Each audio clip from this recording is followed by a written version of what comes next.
Hello বন্ধুরা, good morning সবাইকে। কেমন আছো তোমরা? আশা করি তোমরা সকলে অনেক অনেক ভালো আছো। আমরাও অনেক ভালো আছি। মাই হ্যাপি ডে লাইফস্টাইলে তোমাদের সকলকে স্বাগত জানিয়ে একটা নতুন ভিডিও আর একটা নতুন দিন শুরু করছি। এই দেখো, সকালবেলা ঘুম থেকে উঠেই আমি গাছ নিয়ে বসেছি। এই যে এই গাছটা না আমি দানা দিয়ে বসিয়েছিলাম, তো তার মধ্যে প্রায় 3-4টে হয়েছিল আর একটাই বেঁচে আছে। এটা হলো অপরাজিতা ফুলের গাছ। এটাই ঠিকঠাক করে বেঁধে একটু সেট করে রাখছিলাম। ঘরের কাজ সারতে সারতে আবার একটু বাজারেও গেলাম। এই দেখো, মাছ নিয়েছি। এটাকে কি মাছ বলে? তরোয়াল মাছ বলে অনেকে, আবার অনেকে আরও একটা কোনো নাম বলে। আর এই মাছটা নিয়েছি হাফ কিলো, 100 টাকা। আর নিয়েছি এই যে থানকুনি পাতা 2 আটি, 10 টাকা নিয়েছে। এটা বাটা বাটা করব আজকে। আর নিলাম এই যে টমেটো। টমেটো একদমই ছিল না ঘরে। আর তার সাথে নিয়েছিলাম ঢেঁড়স। আর নিয়েছি আলু। আলুগুলো ঝুড়ির মধ্যেই থাক, এর মধ্যেই রেখে দিই আমি আলুগুলো।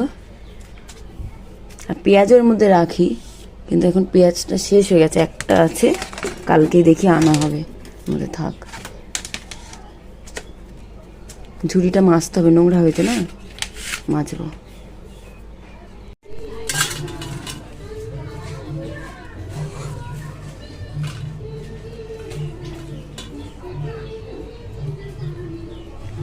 এই পাতাগুলোর মধ্যে না বেশ কয়েকটা হলুদ হলুদ পাতাও আছে, থানকুনি পাতাগুলোর মধ্যে।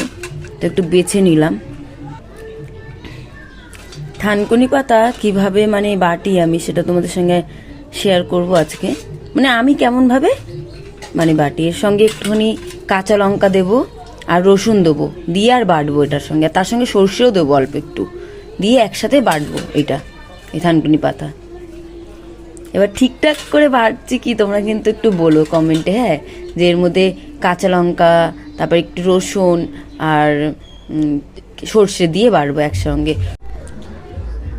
আজকে রান্নার জন্য সব কিছুই কাটাকুটি করে নিলাম। এই যে টমেটো কেটে নিয়েছি, পেঁয়াজ, এটা দিয়ে ঝাল করবো এই মাছটা দিয়ে। আর ধনে পাতা তো মাছে দেবো, লাস্টে নামিয়ে নেবো। আর এই যে থানকুনি পাতাও কিন্তু আমার ধোয়া হয়ে গেছে, ধুয়ে কমপ্লিট করে রেখেছি। এবার এই যে মাছের মধ্যে হলুদ নুন মিশিয়ে আগে মাছ ভেজে রাখবো আমি। এখনও কিন্তু রান্নাবান্না বসাইনি, ছেলেকে স্কুল থেকে নিয়ে এসে তারপর রান্নাবান্না বসাবো আমি। এখন আমি মাছটা ভেজে রাখি শুধু।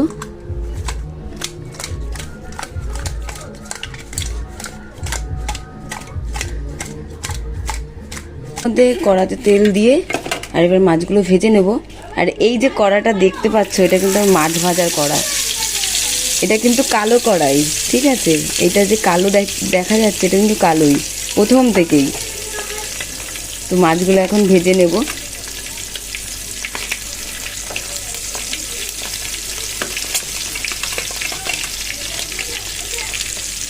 এখন মাছগুলো ভেজে নিই,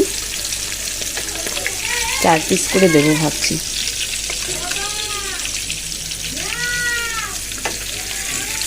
এই কড়াটা হলো মাছ ভাজার কড়া আমার।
মাছগুলো ভাজা কমপ্লিট।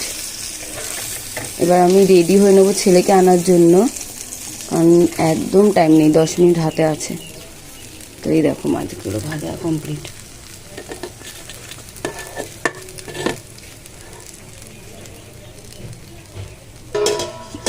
ঢাকা দেওয়া থাক, তারপর ভারী কিছু ঢাকা দেবো। এই যে এই ভারীটা ঢাকা দেবো, যদি বিড়াল চলে আসে। ভারীটা ঢাকা দেওয়া থাক। আর এখানে সব জোগাড় করা আছে, এই যে রান্না করার সব জোগাড় করা আছে, এসে রান্না করব।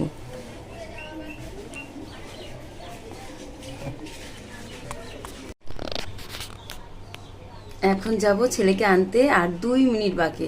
মানে 11টার সময় একটা অ্যালার্ম বাজানো থাকে আমার ফোনে, 11টা অ্যালার্মটা বাজলেই আমি বেরিয়ে যাই ছেলেকে আনতে। তো রেডি হয়ে নিয়েছি, ছেলেকে আনবো, এনে তারপর রান্না বান্না সারবো। শুধু মাছটা ভেজে নিয়েছি আর সব জোগাড় করে রেখেছি, চাল বেড়ে রেখেছি, তারপর কাটাকুটি করে রেখেছি, শুধু রান্নাটা করবো এসে। আর তারপরেও কাজ তো আছে।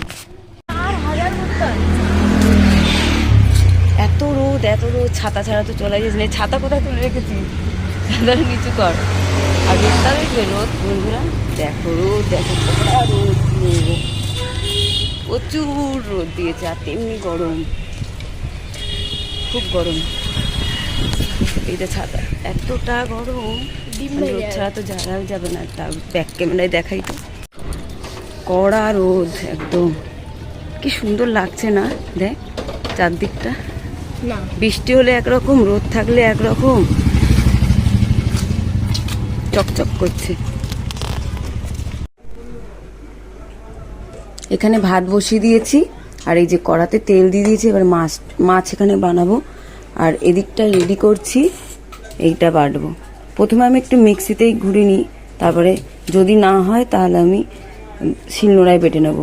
এই যে থানকুনি পাতা আর কাঁচা লঙ্কা দিলাম, এর মধ্যে একটু সর্ষে আর রসুন দেব।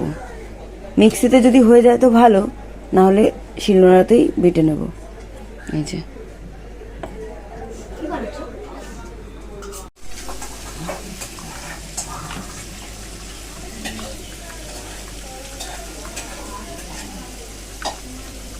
কয়েক কোয়া রসুন দিয়ে দিলাম, আর এই যে সর্ষে।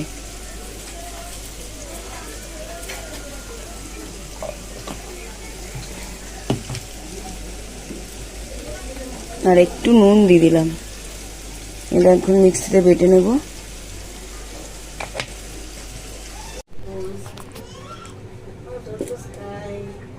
মিক্সিতে কিন্তু বাটাটা হয়নি, তো এবার শিলনোড়া বের করেছি, ওর মধ্যে বাটবো। এই দেখো, এটা ধুয়ে নিই ভালো করে আগে।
এর মধ্যে একটু সর্ষের তেল দিয়ে আর রেখে দেব।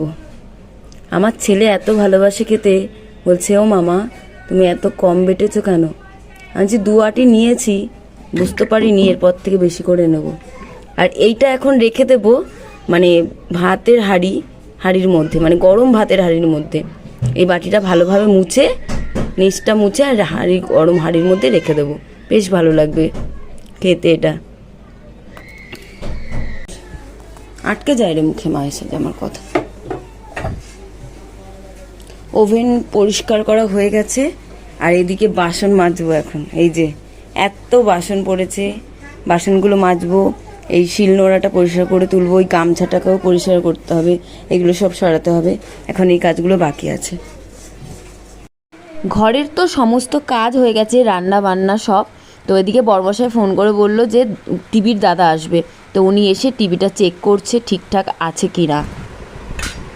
এই দেখো বন্ধুরা, হাঁড়িতে রেখে দিয়েছিলাম সর্ষের তেল দিয়ে, এটা একটু মেখে নিয়ে আমাদের 4 জন হয়ে যাবে অল্প অল্প করে। টিভিওয়ালা দাদা টিভিটা ভালোভাবে চেক করলো, তারপর ঠিক মতন সময় আছে কি, এখনও পর্যন্ত টাইম আছে কি, টিভির ওয়ারেন্টি গ্যারেন্টি সব দেখে সব কিছু ছবি টবি তুলে নিয়ে গেলেন। তারপরে আমরা দুপুরবেলা খাওয়া দাওয়া করতে বসেছি। তার আগে শাশুড়িমাকেও ফোন করেছিলাম যে উনি কখন আসবেন, তো উনি আস্তে আস্তে বেশ লেট হবে তাই ওনারটা বেড়ে রেখে দিয়েছি, আমরাও খেয়ে নিয়েছি। আর বিকেলবেলা বড়মশাই নিয়ে এলো সিঙ্গাড়া 4 পিস, তো আমরা 3 জনে 3টে খেয়ে নেবো, আর শাশুড়ি মায়ের জন্য একটা রেখে দেবো, কারণ শাশুড়িমা এসে তারপরেই খাবে। তারপরে বিকেলবেলা আরও অনেক কিছু বাজার করে নিয়ে এলাম, বিস্কুট, একটু গুঁড়ো দুধ, তার সঙ্গে আরেকটা দুধ, কারণ সকালবেলা শাশুড়িমা চা খেয়ে বেরান, কারণ উনি চা খেতে খুব ভালোবাসেন। তো ঘরে এগুলো সব জোগাড় করে রাখলাম। আমি যখন বিয়ে করে প্রথম এসেছি তখন দেখতাম শাশুড়িমা চা দিয়ে পাউরুটি দিয়ে খেতেন, তারপরে টোস্ট বিস্কুট। তো এখন উনি মেরি বিস্কুটটাই পছন্দ করে, তাই ওনার জন্য মেরি বিস্কুটই আনা হয়। মানে ওনার খাবারের এটা চেঞ্জ হয়েছে প্রথম থেকে, মানে যখন উনি যেটা ভালোবাসেন ওটাই ওনার জন্য আনা হয়। দুধ জাল দেওয়ার পরে বেশ দেখছি অনেকটা সর পড়ে আছে, তো ওটা একটু বাটিতে তুলে রেখেছিলাম, তারপর ঠান্ডা হতে আমি মুখে মেখে নিচ্ছি। আর ঠান্ডা হতে হতে কিন্তু আমার এদিকে রান্নাও হয়ে গেছে, মানে রাত্রিবেলার খাবার তৈরি করা হয়ে গেছে। রুটি করেছি আর আলু ভাজা করেছি আজকে আমি। তো তারপরে আমি দুধের স্বর একটু মুখে মেখে নিচ্ছি, কারণ দীঘাতে ঘুরতে গেছিলাম, এমনিতে আমি কালো জানি, কিন্তু তাও যেন একটা কালো কালো ভাব লাগছিল। তো ভাবলাম একটু দুধের স্বর মাখি, তেমনভাবে সময়ও হয়ে ওঠে না নিজের উপর, মানে একটু স্কিনে কিছু ব্যবহার করব বা স্কিনে একটু কিছু ইউজ করবো, সেটা সময়ও হয় না। তো যাই হোক, এখন রাত্রিবেলা সময় পেয়েছি, তো রাত্রিবেলায় ব্যবহার করে। রাতের খাবার কিন্তু রেডি হয়ে গেছে। তো রাতে কি বানালাম সেটাও তোমাদের সঙ্গে শেয়ার করছি।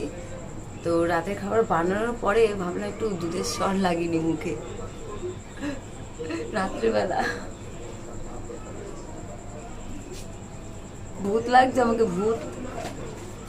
এটা ছবি তুলে রাখি,